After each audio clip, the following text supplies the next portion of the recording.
Situation at present ಅಲ್ಲಿ ಹೇಗಿದೆ ಅನ್ನೋದನ್ನ ನೋಡೋಣ. ಸರೆಂಡರ್ ಕಾರ್ಡ್ ಅನ್ನ ತಗೊಂಡಿದ್ದೀನಿ. ಸರೆಂಡರ್ ಟು ಪ್ರಯರ್ ಅಂತ ಕೊಡ್ತಾ ಇದ್ದಾರೆ. ನೀವು ಪ್ರಯರಿನ ಕಡೆಗೆ ಹೆಚ್ಚು ಗಮನವನ್ನ ಕೊಡಿ, ಸ್ವಲ್ಪ ದೇವರ ಕಡೆಗೂ ಹೆಚ್ಚು ಗಮನವನ್ನ ಕೊಡ್ಬೇಕಾಗತ್ತೆ. ಯಾವಾಗ ನೀವು ದೇವರನ್ನ ತುಂಬ ಹೃದಯದಿಂದ ಪ್ರಾರ್ಥನೆಯನ್ನ ಮಾಡಿ ನನಗೆ ಸಹಾಯವನ್ನ ಮಾಡು ಅಂತ ಕೇಳ್ತಿರೋ, ಆಗ ಅದೆಲ್ಲ ಸಮಸ್ಯೆಗಳಿಂದ ನೀವು ಆಚೆ ಬರ್ತೀರಾ. ಮಾಡೋದ್ರಿಂದ, ದೇವರನ್ನ ನೀವು ಧ್ಯಾನ ಮಾಡೋದ್ರಿಂದ ನಿಮ್ಗೆ ಏನ್ ಸಿಗುತ್ತೆ, ಯಾವುದೇ ರೀತಿಯ ಗೊಂದಲಗಳಿಗೆ ಅಥವಾ ಯಾವುದೇ ರೀತಿಯ ಸಮಸ್ಯೆಗಳು ನಿಮ್ಮಲ್ಲಿ ಇದ್ರೂ ನಿಮ್ಮ ಲವ್ ಲೈಫಿನ ವಿಚಾರವಾಗಿ ನಿಮ್ಗೆ ಆನ್ಸರ್ಗಳು ಸಿಗುತ್ತೆ, ಮತ್ತೆ ಸಪೋರ್ಟ್ ಕೂಡ ನಿಮ್ಗೆ ದೇವ್ರ ಕಡೆಯಿಂದ ಸಿಗುತ್ತೆ ಅನ್ನುವಂತಹದ್ದು ನಿಮ್ಗೆ ಹೇಳ್ತಾ ಇದ್ದಾರೆ. ಅಟ್ ಪ್ರೆಸೆಂಟ್ ಅಲ್ಲಿ ಲವ್ ಸಿಚುಯೇಷನ್ ನಿಮ್ಗೆ ಬಾಟಮ್ ಆಫ್ ದ ಟಕ್ ಬಂದಿರುವಂತಹದ್ದು ರೆಫ್ಯೂಸಿಂಗ್ ಆಫರ್. ಯಾವುದೋ ಕೆಲವೊಂದು ನಿಮ್ಮ ಲವ್ ಲೈಫಿನ ವಿಚಾರವಾಗಿ ಆಫರ್ ಗಳನ್ನ ರೆಫ್ಯೂಸ್ ಮಾಡ್ತಾ ಇರುವಂತಹದ್ದು ಅಥವಾ ಮಿಸ್ಡ್ ಆಪರ್ಚುನಿಟಿ ಅನ್ನುವಂತಹದ್ದು ರೆಪ್ರೆಸೆಂಟ್ ಆಗ್ತಾ ಇದೆ. ಯಾಕೋ ನೀವು ಮಿಸ್ ಮಾಡ್ಕೋತಾ ಇದ್ದೀರಾ ಕೆಲವೊಂದು ಆಫರ್ಸ್ ಗಳನ್ನ ಅನ್ನುವಂಥದ್ದು ರೆಪ್ರೆಸೆಂಟ್ ಆಗ್ತಾ ಇದೆ. ಏನೋ ಒಂದು ರೀತಿಯ ಧ್ಯಾನ ಮಾಡ್ತಾ ಇರುವಂತದ್ದು, ಚಿಂತೆಯನ್ನ ಮಾಡ್ತಾ ಇರುವಂತದ್ದು ರೆಪ್ರೆಸೆಂಟ್ ಆಗ್ತದೆ. ಪಾಸ್ಟಿನಲ್ಲಿ ನಿಮ್ಮ ಲವ್ ಲೈಫಿನ ವಿಚಾರವಾಗಿ ಒಂದು ನ್ಯೂ ಐಡಿಯಾ ಇತ್ತು, ಏನೋ ಒಂದು ರೀತಿಯ ಹೊಸ ಹೊಸ ಐಡಿಯಾಗಳನ್ನ ಮಾಡ್ಕೊಂಡಿದ್ರಿ. ಲವ್ ಲೈಫಿನ ವಿಚಾರವಾಗಿ ನಿಮ್ಮ ಆಪರ್ಚುನಿಟಿ ಕೂಡ ಚೆನ್ನಾಗಿಯೇ ಇತ್ತು.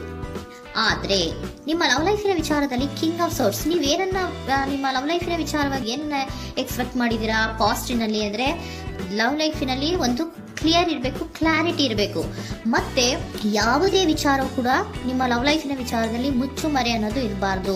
ಸ್ಪಷ್ಟವಾಗಿರ್ಬೇಕು, ಸ್ಪಷ್ಟವಾಗಿ ಹೇಳ್ಬೇಕು, ಏನ್ ಹೇಳ್ಬೇಕೋ ಅದು ಸ್ಪಷ್ಟವಾಗಿ ಹೇಳ್ಬೇಕು ಅನ್ನುವಂತಹದ್ದು ಎಕ್ಸ್ಪೆಕ್ಟ್ ಮಾಡುವಂತಹದ್ದು ಪ್ರೀತಿಯ ವಿಚಾರದಲ್ಲಿ. ಮತ್ತೆ ಕ್ಲಿಯರ್ ಆಗಿರ್ಬೇಕು. ಏನು ಅಂದ್ರೆ ನಿಮ್ಮ ಲವ್ ಲೈಫಿನಲ್ಲಿ ಒಂದು ಸ್ಟ್ರಾಂಗ್ ಆಗಿರ್ಬೇಕು, ಸ್ಟ್ರಾಂಗ್ ಬಾಂಡೇಜ್ ಇರಬೇಕು, ಮತ್ತೆ ಯಾವುದೇ ರೀತಿಯ ಚೈಲ್ಡಿಶ್ ಬಿಹೇವಿಯರ್ ಅನ್ನ ಮಾಡಬಾರ್ದು ಅನ್ನೋದು ಪಾಸ್ಟಿನಲ್ಲಿ ನೀವು ಎಕ್ಸ್ಪೆಕ್ಟ್ ಮಾಡಿರೋಂಥದ್ದು ರೆಪ್ರೆಸೆಂಟ್ ಆಗ್ತಾ ಇದೆ. ನೀವು ಅದೆಲ್ಲ ಎಕ್ಸ್ಪೆಕ್ಟ್ ಮಾಡಿದಾಗ ಯಾವಾಗ ನಿಮ್ಗೆ ಅದು ಸರಿ ಹೋಗಲ್ಲ ಅನಿಸ್ತೋ ಆಗ ನೀವು ಪ್ರೀತಿಯಿಂದ ಮುಂದೆ ಬಂದಿರುವಂತಹದ್ದು ಬಿಟ್ಟು ಮುಂದೆ ಬಂದಿರುವಂತಹದ್ದು ರೆಪ್ರೆಸೆಂಟ್ ಆಗ್ತದೆ. ಮೋಸ್ಟ್ ಪ್ರಾಬಬಲಿ ನಿಮ್ಮ ಕೆಲವೊಬ್ಬರಿಗೆ ಈಗ ಆಲ್ರೆಡಿ ಕೆಲವೊಂದು ರೀತಿಯ ಬ್ರೇಕಪ್ ಗಳು ಆಗಿರಬಹುದು, ಕಮ್ಯುನಿಕೇಶನ್ ಇಲ್ಲದೆ ಇರುವಂತಹದ್ದು ರೆಪ್ರೆಸೆಂಟ್ ಆಗ್ತಾ ಇದೆ. ಮೋಸ್ಟ್ ಪ್ರಾಬಬಲಿ ನೀವು ಇವಾಗ ಇಬ್ರು ಕೂಡ ನೀವು ಮಾತಾಡದೆ ಇರುವಂತಹದ್ದು ರೆಪ್ರೆಸೆಂಟ್ ಆಗ್ತಾ ಇದೆ. ಸೊ ಯಾವುದೇ ರೀತಿಯ ಕಾಂಟ್ಯಾಕ್ಟ್ ಅಲ್ಲಿ ಇಲ್ಲದೆ ಇರುವಂತಹದ್ದು ರೆಪ್ರೆಸೆಂಟ್ ಆಗ್ತಾ ಇದೆ. ನೋಡಿ, ಮುಂದೆ ಮುಂದೆ ಬರ್ತಾ ಇರುವಂತಹದ್ದು ರೆಪ್ರೆಸೆಂಟ್ ಆಗ್ತಾ ಇದೆ. ಯಾಕೋ ತುಂಬಾ ಬೇಜಾರಲ್ಲಿ ಇರುವಂತಹದ್ದು. ಪಾಸ್ಟಿನಲ್ಲಿ ಕೂಡ ನೀವು ಲವ್ ಲೈಫಿನ ವಿಚಾರವಾಗಿ ಕೆಲವೊಬ್ರು ಬೇಜಾರಲ್ಲಿ ಇರುವಂತಹದ್ದು ರೆಪ್ರೆಸೆಂಟ್ ಆಗ್ತಾ ಇದೆ. ಯಾಕೋ ಕ್ಲಾರಿಟಿ ಇಲ್ಲ, ಕ್ಲಿಯರ್ ಆಗಿರ್ಬೇಕು, ಸ್ಪಷ್ಟವಾಗಿರ್ಬೇಕು. ಏನ್ ಮಾತಾಡಿದ್ರು ಅದರಲ್ಲಿ ಯಾವುದೇ ರೀತಿಯ ಮುಚ್ಚುಮರೆ ಇರಬಾರ್ದು ಅನ್ನೋದು ನೀವು ಎಕ್ಸ್ಪೆಕ್ಟ್ ಮಾಡುವಂತಹದ್ದು. ಪಾಸ್ಟಿನಲ್ಲಿ ಕೂಡ ನಿಮ್ಗೆ ಸ್ವಲ್ಪ ಬೇಜಾರುಗಳಾಗಿರುವಂತಹದ್ದು ರೆಪ್ರೆಸೆಂಟ್ ಆಗ್ತಾ ಇದೆ.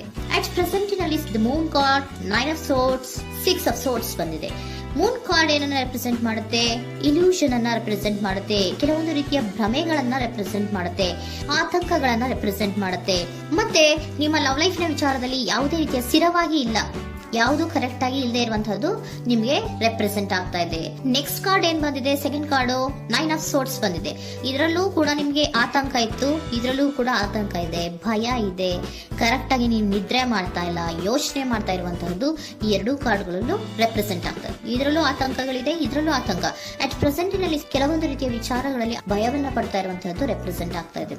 6 ಆಫ್ ಸೋರ್ಟ್ಸ್ ಕೂಡ ಏನಾಗ್ತಾ ಇದೆ? ಮೂವಿಂಗ್ ಆನ್, ಮುಂದೆ ಹೋಗ್ತಾ ಇರುವಂತಹದ್ದು, ಬೇಜಾರಿಂದ ನೀವು ಮುಂದೆ ಮುಂದೆ ಹೋಗ್ತಾ ಇರುವಂತಹದ್ದು ರೆಪ್ರೆಸೆಂಟ್ ಆಗ್ತಾ ಇದೆ. ಅಟ್ ಪ್ರೆಸೆಂಟಿನಲ್ಲಿ ಯಾವುದೇ ರೀತಿಯ ಸಮಾಧಾನದಿಂದ ಇದ್ದಿರುವಂತಹದ್ದು ಈ ರೀಡಿಂಗ್ ಗಳಲ್ಲಿ ಕಾಣಿಸ್ತಾ ಇಲ್ಲ. ಓಕೆನಾ? ಟೇಕ್ ಇಟ್ ರೆಸೋನೇಟ್, ನಿಮ್ಗೆ ರೆಸೋನೇಟ್ ಆದ್ರೆ ಮಾತ್ರ ತಗೊಳ್ಳಿ. ನೆಕ್ಸ್ಟ್ ಕಾರ್ಡ್ ಇಮಿಡಿಯೇಟ್ ಫ್ಯೂಚರ್ ನ ಬಗ್ಗೆ ನೋಡೋದಾದ್ರೆ ನೈಟ್ ಆಫ್ ಸೋರ್ಟ್ಸ್ ಬಂದಿದೆ. ಅಂದ್ರೆ ಈ ಕೆಲವು ಬೇಜಾರುಗಳಿಂದ ಏನ್ ಈ ಮೂವ್ ಆನ್ ಆಗ್ತಾ ಇದ್ದೀರಲ್ವಾ, ಕೆಲವೊಂದು ವಿಚಾರಗಳನ್ನ ಕ್ವಿಕ್ ಥಿಂಕಿಂಗ್ ಅನ್ನ ಮಾಡಿ ನೀವು ಮುಂದೆ ಬರುವಂತಹದ್ದು, ಕೆಲವೊಂದು ಆಕ್ಷನ್ಸ್ ಗಳನ್ನ ತಗೊಳ್ಳುವಂತಹದ್ದು ರೆಪ್ರೆಸೆಂಟ್ ಆಗ್ತಾ ಇದೆ. ನಿಮ್ಮ ಲವ್ ಲೈಫಿನ ವಿಚಾರವಾಗಿ ಕ್ವಿಕ್ ಥಿಂಕಿಂಗ್ ಅನ್ನ ಮಾಡಿ ಏನ್ ಮಾಡ್ಬೇಕು, ಹೇಗ್ ಮಾಡ್ಬೇಕು ಅಂತ ಕ್ವಿಕ್ ಥಿಂಕ್ ಅನ್ನ ಮಾಡಿ ನೀವು ಮುಂದೆ ಬರುವಂತಹದ್ದು, ಮತ್ತೆ ಕೆಲವೊಂದು ರೀತಿಯ ಆಕ್ಷನ್ ಗಳನ್ನ ತಗೋತಾ ಇರುವಂತಹದ್ದು ರೆಪ್ರೆಸೆಂಟ್ ಆಗ್ತಾ ಇದೆ. ಕ್ವೀನ್ ಆಫ್ ಕಪ್ ಏನನ್ನ ರೆಪ್ರೆಸೆಂಟ್ ಮಾಡುತ್ತೆ? ಬಹಳ ಕೇರಿಂಗ್ ಅನ್ನ ರೆಪ್ರೆಸೆಂಟ್ ಮಾಡುತ್ತೆ. ಏನಿರ್ಬೇಕು ಲವ್ ಲೈಫಿನ ವಿಚಾರದಲ್ಲಿ? ನೋಡಿ, ನೀವು ನೋಡ್ತಾ ಇರೋದು ಹೇಗ್ ನೋಡ್ತಾ ಇದ್ದೀರಾ? ನಿಮ್ಮ ಲವ್ ಲೈಫಿನ ವಿಚಾರದಲ್ಲಿ ಏನಿರ್ಬೇಕು ಅಂತ ಎಕ್ಸ್ಪೆಕ್ಟ್ ಮಾಡ್ತೀರಾ? ಸ್ವಲ್ಪ ಸ್ಟೇಬಲ್ ಆಗಿರ್ಬೇಕು, ಬಹಳ ಕೇರಿಂಗ್ ಇರ್ಬೇಕು, ಎಮೋಷನಲ್ ಇರ್ಬೇಕು ಅದರಲ್ಲಿ ಅನ್ನುವಂಥದ್ದು ನೀವು ಎಕ್ಸ್ಪೆಕ್ಟ್ ಮಾಡುವಂಥದ್ದು. ಈ ನಿಯರ್ ಫ್ಯೂಚರ್ ನಲ್ಲಿ ನೀವು ಆ ರೀತಿ ಎಕ್ಸ್ಪೆಕ್ಟ್ ಮಾಡುವಂತಹದ್ದು. ನೆಕ್ಸ್ಟ್ ಕಾರ್ಡ್ ಬಂದಿರುವಂತಹದ್ದು ಏರೋಫೆಂಟ್ ಕಾರ್ಡ್ ಬಂದಿದೆ. ಏರೋಫೆಂಟ್ ಕಾರ್ಡ್ ಏನನ್ನ ರೆಪ್ರೆಸೆಂಟ್ ಮಾಡುತ್ತೆ? ಕೆಲವೊಂದು ವಿಚಾರಗಳ ಬಗ್ಗೆ ತಿಳ್ಕೊತಾ ಇರುವಂತಹದ್ದು, ಏನೋ ಕೆಲವು ವಿಚಾರಗಳ ಬಗ್ಗೆ, ನಿಮ್ಮ ಲವ್ ಲೈಫಿನ ವಿಚಾರಗಳ ಬಗ್ಗೆ ತಿಳ್ಕೊತಾ ಇದ್ದೀರಾ. ಏನಾಗಿದೆ, ಹೇಗಾಗಿದೆ, ಸ್ವಲ್ಪ ಆಕ್ಷನ್ಸ್ ಅನ್ನ ತಗೋಬೇಕು ಅಂದ್ರೆ ನಾನು ಸ್ವಲ್ಪ ಕೇರ್ ಅನ್ನ ಮಾಡಬೇಕು, ಸ್ಟೇಬಲ್ ಆಗಿರ್ಬೇಕು ಅಂದ್ರೆ ಸ್ವಲ್ಪ ನಾನು ಕೇರ್ ಅನ್ನ ಮಾಡಬೇಕು, ಆಕ್ಷನ್ ನ ತಗೋಬೇಕು ಅನ್ನೋಂತಹ ನಿರ್ಧಾರಗಳನ್ನ ನೀವು ಮಾಡ್ತಾ ಇರುವಂತದ್ದು ರೆಪ್ರೆಸೆಂಟ್ ಆಗ್ತಾ ಇದೆ. ಹಾಗಿದ್ರೆ ಏಂಜಲ್ ಗೈಡೆನ್ಸ್ ಏನ್ ಕೊಡ್ತಾರೆ? Are you ready? ನೀನು ರೆಡಿಯಾಗಿದ್ದೀರಾ ನೀವು ಅಂತ ಕೇಳ್ತಾ ಇದ್ದಾರೆ ಏಂಜಲ್ಸ್ಗಳು. ಅಂದ್ರೆ ಏನು, ನೀನ್ ಇಲ್ಲೇ ಕುತ್ಕೊಂಡು ಅಳ್ಕೊಂಡು ಬೇಜಾರು ಮಾಡ್ಕೊಂಡು ಕುತ್ಕೊಳ್ಳೋದು ಬೇಡ, ಸ್ವಲ್ಪ ನೀನು ಮುಂದೆ ಮೂವ್ ಆಗು. ಅಲ್ಲಿರೋದ್ರಿಂದ ಏನು ಪ್ರಯೋಜನ ಇಲ್ಲ. Are you ready? ನೀವು ರೆಡಿ ಆಗಿದ್ದೀರಾ? With in the next few weeks, ಕೆಲವೊಂದು ವೀಕ್ಗಳಲ್ಲಿ, ಕೆಲವೊಂದು ವಾರಗಳಲ್ಲಿ ನೀವು ಏನಾಗ್ತೀರಾ? ಅಬಂಡೆನ್ಸ್, ಸಾಮರಸ್ಯ ಅನ್ನೋದು ಇರುತ್ತೆ. ಇಂಪ್ರೂವಿಂಗ್ ಹೆಲ್ತ್ ಅಂದ್ರೆ ಏನು, ನೀವು ಯೋಚನೆ ಮಾಡಿ ಮಾಡಿ ಮಾಡಿ ಏನು ನೀವು ಈ ಆರೋಗ್ಯವನ್ನ ಹಾಳು ಮಾಡ್ಕೊಂತ ಇದ್ದೀರಾ. ಸೊ ಇಂಪ್ರೂವಿಂಗ್ ಹೆಲ್ತಿನ ಕಡೆಗೆ ಗಮನವನ್ನ ಕೊಡಿ. ಆತಂಕವನ್ನ ಮಾಡ್ಕೊಂಡು ಭಯವನ್ನ ಪಡ್ಕೊಂಡು ಮುಂದೆ ಹೋಗ್ಬೇಕಲ್ಲ ಅಂತ ನೀವು ದಿನ ದಿನ ಹೆಂಗೆ ಕಾಲವನ್ನ ಮುಂದೆ ಹಾಕ್ತಾ ಇದ್ದೀರೋ ಅದಕ್ಕೆ ಏನ್ ಹೇಳ್ತಾ ಇದ್ದಾರೆ? Are you ready? ಮುಂದೆ ಬರೋದಕ್ಕೆ ನೀನ್ ರೆಡಿ ಆಗು.